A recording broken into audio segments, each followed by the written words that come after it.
Hey, quick heads up. This will be a mostly spoiler-free review. Outside of the basic plot summarizing, I don't talk about the specifics of what happens in the game or the really big twist that everyone who's played knows about. So if you haven't played the game, don't worry about it. Anyway, let's get to it.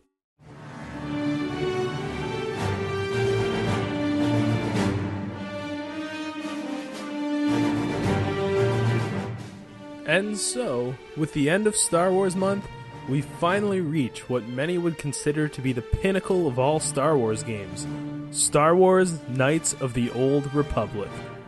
An action RPG developed by BioWare and published by LucasArts, Knights of the Old Republic was a groundbreaking game, which is widely beloved to this day.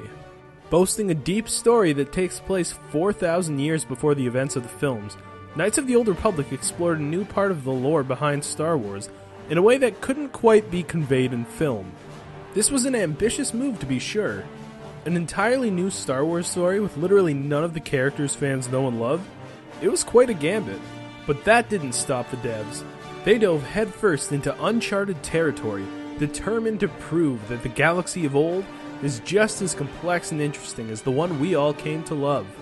So did they succeed? Well, I mean, the vast majority of you probably know the answer. Well, let's talk about how cool it is anyways. On with the show! Jeez, where do I even begin with the story?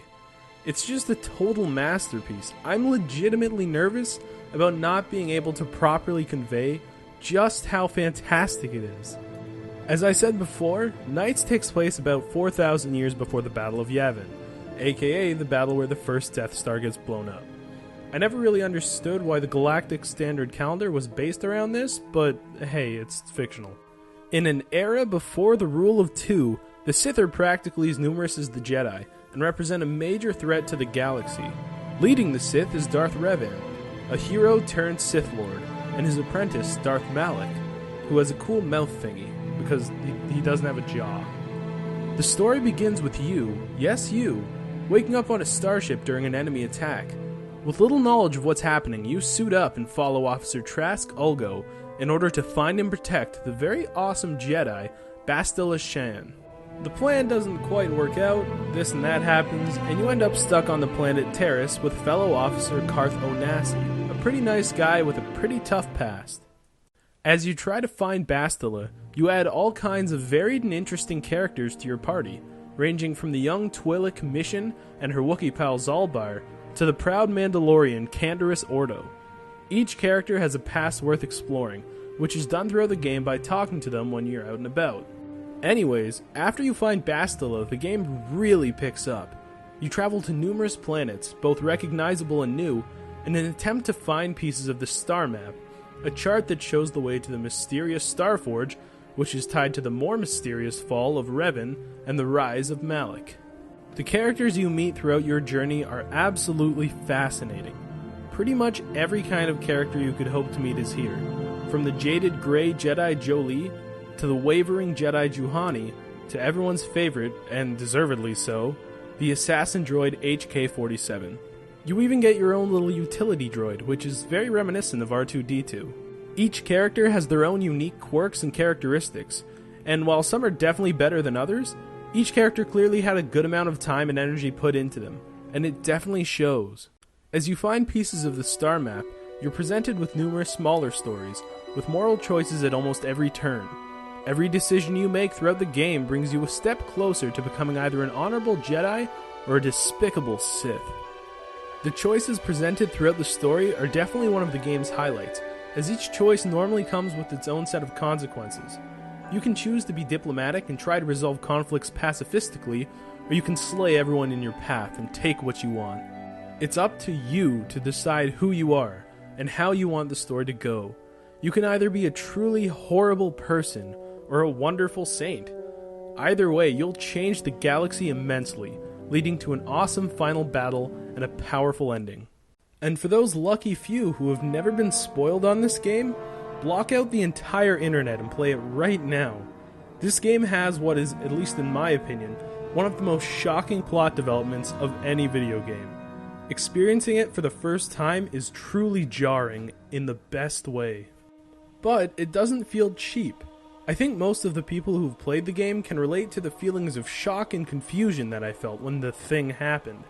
It made the character involved one of my all-time favorite Star Wars characters. That's a big deal. Anyways, another great thing about the plot is that it gives a lot of insight into the universe prior to the films. All kinds of interesting lore is touched upon, such as the Mandalorian Wars that are prevalent in Canderous and Revan's backstories, and the trials one would go through to become a Jedi, or at least at the time of Knights. Overall, the game's plot is absolutely fantastic, and any human being who loves Star Wars needs to check it out ASAP. It does so much with the universe, and has so many great characters that it is a must-play, even on plot alone. As for gameplay, Knights uses a deceptively dynamic turn-based system, which probably sounds a bit confusing. There's no screen change or transition between running around and combat. Rather, the game pauses to give the player a chance to assess their situation. From there, you can use the menu on the bottom right corner of the screen to choose what you want to do. You can attack with your melee weapon or blaster, use the Force, or use items. All of this takes place in real time, though you can pause the scene at any time to make up your mind and queue up actions. Once you've decided what you want to do, your character will run headfirst into the fight. Battles look fantastic, as your character and the enemy both attack one another while blocking, parrying, and dodging. Combat looks really action-packed, even if it's kind of odd to see someone standing after being slashed repeatedly with a lightsaber. But even though it looks action-packed, it is still turn-based. It's a really interesting method of gameplay, since it looks like a real-time combat system, when it's really a turn-based system taking place in real time. I don't know if that makes as much sense as it does when I explain it, but it's best to see it in action, like you probably are right now. Also, outside of battle, you can do this weird little flourish with your weapon at the touch of a button. It doesn't do much in battle, but it makes me feel super cool, so I'm down with it. The experience system is pretty similar to what you would expect to see from an RPG like this. You get experience from beating enemies, you level up, and you use the points from leveling up to improve your stats, unlock physical abilities called feats, and new force powers. It's a decent enough experience system that doesn't have any real issues, so no complaints there. There are also some minigame-like sections scattered throughout the game. One is Pazak, a pretty fun card game that's sort of an enhanced version of Blackjack where you try and add up to 20.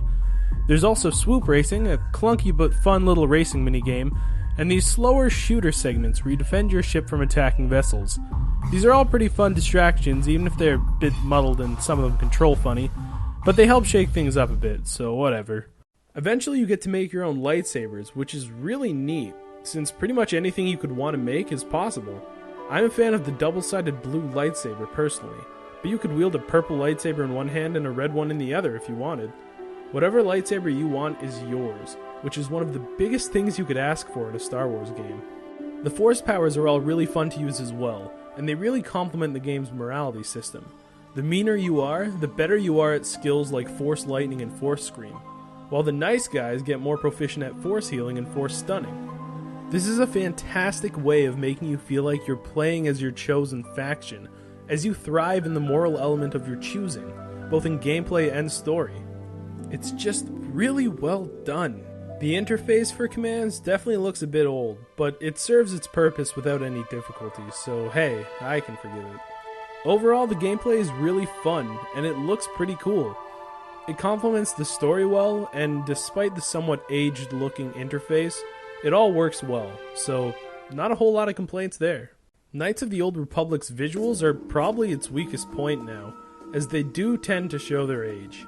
They aren't really bad overall or anything, but they're obviously less refined than future BioWare games. Character models look a bit stiff and can have some weird snappy movements with some janky things going on. But I mean, come on, you can only expect so much from a game that's over 12 years old. The non-human characters fare a bit better, as species like the Duros and the Aqualish look very accurate to their source, even if they still look a bit rough. Basically, the models were great for the time, and okay by today's standards. The environments, on the other hand, are quite nice. Tatooine looks just like it does in the films, while the newer places like Minan have some truly beautiful scenery. The visuals complement the planets really well.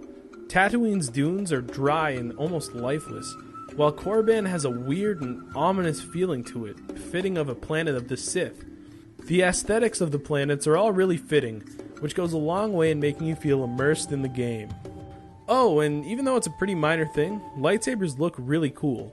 Attacking and flourishing with them leaves a little trail of light, which I think is pretty neat. The game's music is fittingly atmospheric, with a few pieces that really stand out. Darth Malak's theme is probably the most memorable, as it really conveys the power and fear that Malak stands for. There are lots of fantastic pieces that really feel like they're part of Star Wars, which has been somewhat of a recurring theme this month.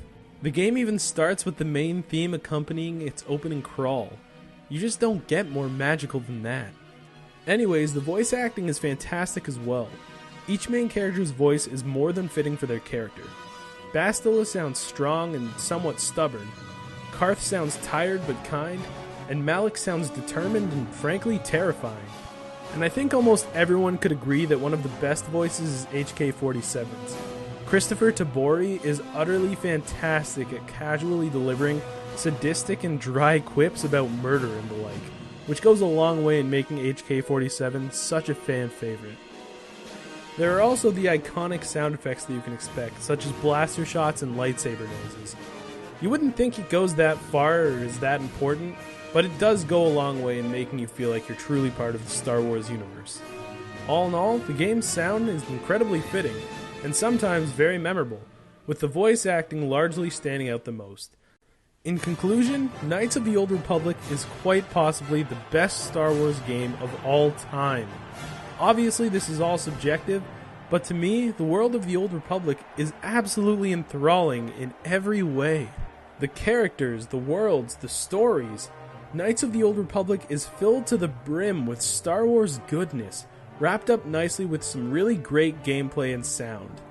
I can say with confidence that Knights of the Old Republic is one of my favorite games of all time, and as I've said before, anyone who loves Star Wars and hasn't played this game yet should do so as soon as possible.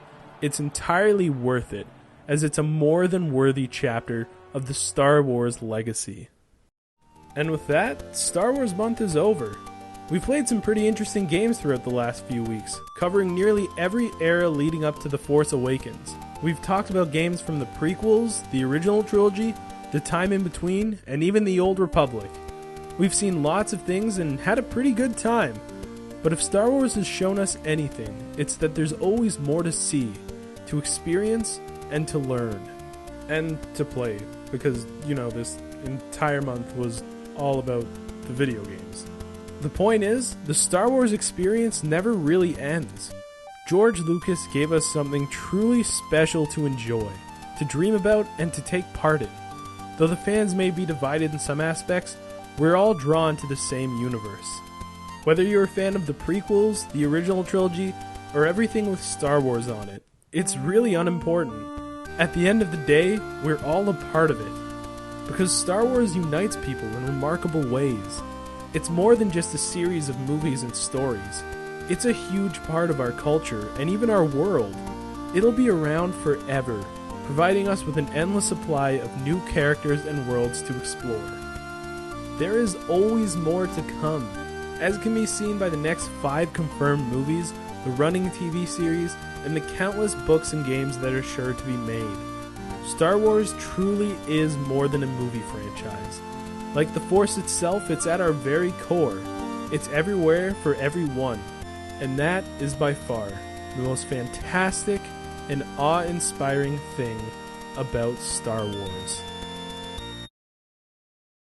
So there's Star Wars month. Not bad, right? I think. I thought it was pretty okay. Kinda cheesy in the end, but that's a pretty Star Wars thing to do, I think. Anyways, I sincerely hope you enjoyed these last few videos. If you missed any, they're all conveniently located right here, so go nuts. And if you've watched them all, or even one, thanks. That's really cool of you. I hope they met all of your expectations, and I can't wait to rant about more stuff, including Star Wars, soon. So long!